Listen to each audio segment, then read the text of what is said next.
Good morning. Let's try something a little more difficult. And for those of you who use a double-ended carry method, you might find this a little more interesting, but inside out and upside down. We're going to give a shot to the Tommy Hayes method of the basic hits on the Bodhran. So, what's the major difference? Well, the carry method from the center. Let's bring it down so you get a good view. Carry method from the center down. We all know it. Back and forth, back and forth.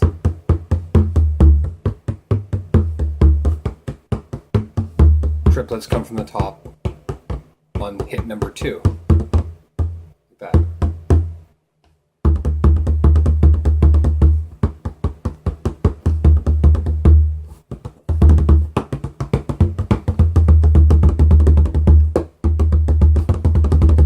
Okay, this is all simple. Most of you, I'm doing this forever. Now, Tommy Hayes method, basically, you need a thinner ended ball end tipper or a thinner dowel ended tipper or something like that.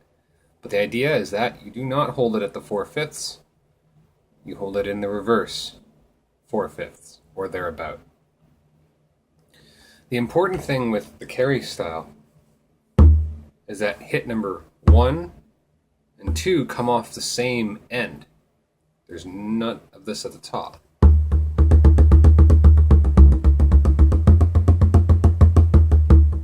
The triplet comes on hit number 2. This is not the case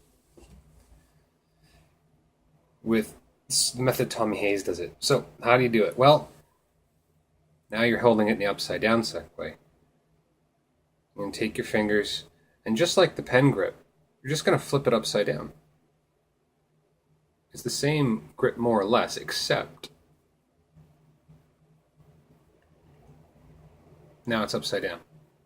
So it's basically an upside down. It's a pen grip, the correct pen grip, but it's upside down. The hit now isn't this, as you'd expect with this sort of method of playing. It's a back and forth motion. It's a flicking motion. And he mentions it ad nauseum through his videos. So you got the grip, and the hit comes out, and then comes back.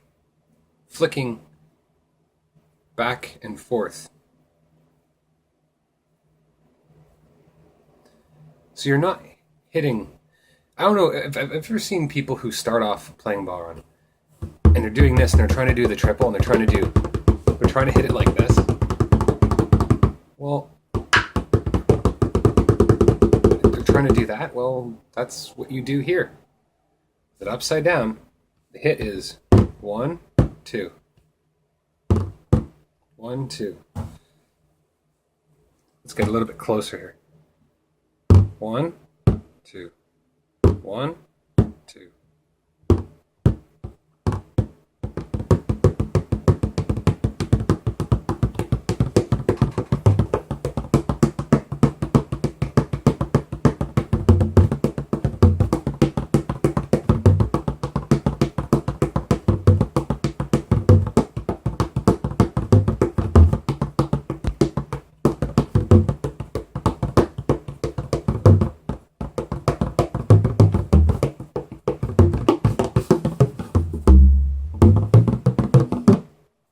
Okay?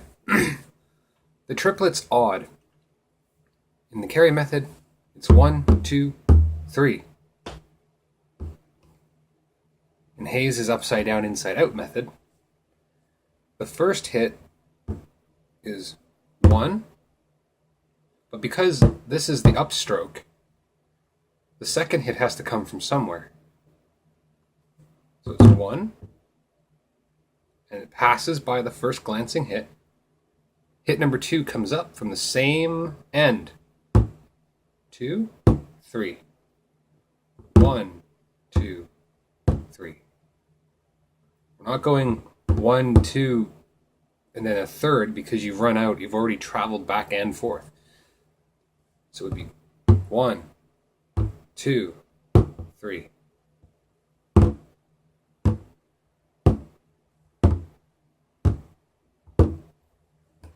So if we go back and forth,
Tommy, when he hits the rim, actually isn't doing this too much. He's actually bringing it sort of around back, and he's more like along that method, not up this way. He's actually turning it around.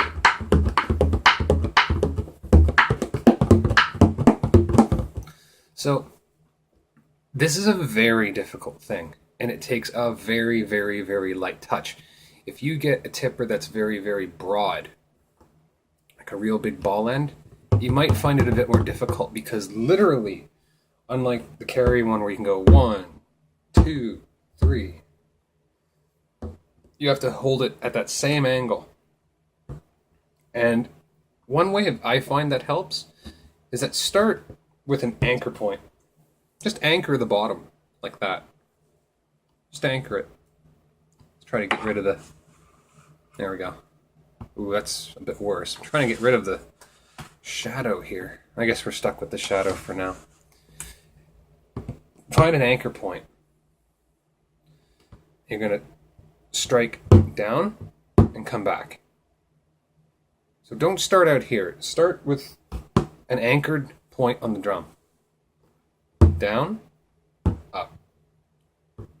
Yeah, make sure it comes back to the anchor point. 1, 2, 1, 2, 1, 2, 1.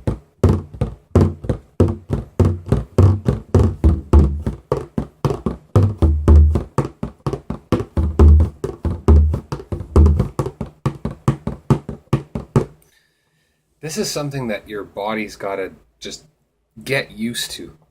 It is very difficult to get used to that.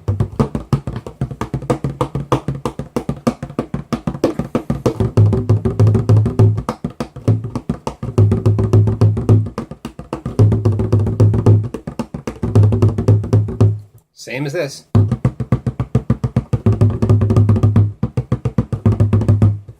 What I like about how Tommy Hayes plays is that you can get a really hard percussive sound out of it.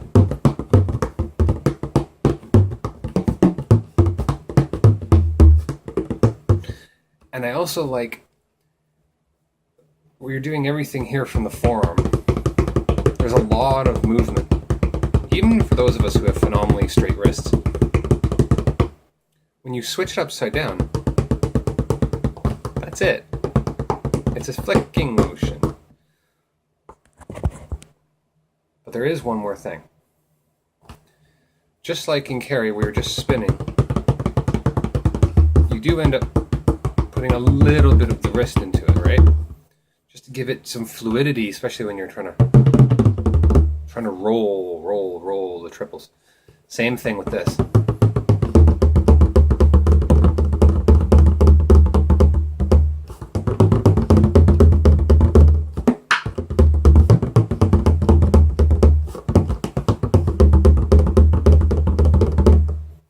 There's a little bit of the waggling there, but there's way less distance in the waggle, in the flexing of the wrist as you're playing.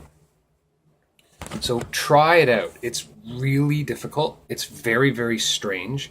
I'm now using it at sessions sometimes, and I'm using it for one particular reason.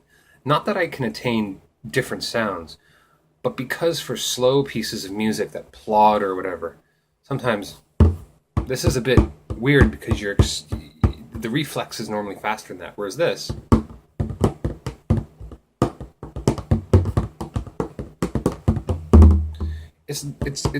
there's no wrist involved. It's just the fingers, and you can just sort of tap out your rhythm with your fingers.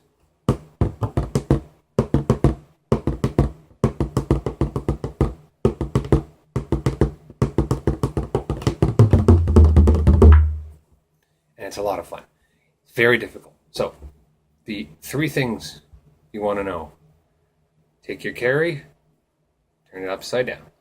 It's the same grip. It's a flicking motion. There is almost no wrist involved. And when you're starting off, try anchoring the bottom first. So when you play, 1, your first strike is there, and you come back. Anchor it, bring it back, anchor it. Think of it as and down, anchored down, anchored down, anchored down. And the last one for the triplet is that it's the top, bottom. I'm way exaggerating here, but top, bottom. It's exactly like this, except there's your bottom hit, only it would be inversed.